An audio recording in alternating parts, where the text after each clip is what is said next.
پاکستان اب اپنا راستہ بنائے،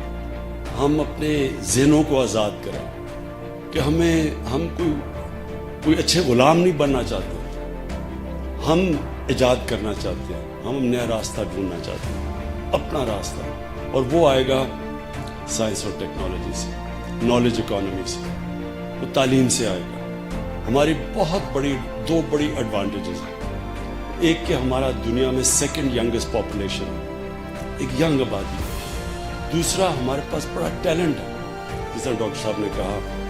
کہ جب آپ دیکھتے ہیں ہمارے او لیولز اور اے لیولز میں بچوں کی پرفارمنس، تو اس دنیا میں کمپیٹ کرتے ہیں۔ اسی طرح امریکہ میں دیکھ رہا تھا کہ جو پاکستانی امریکن پاپولیشن ہے، وہ ٹاپ 3-4 اکیڈیمکلی جو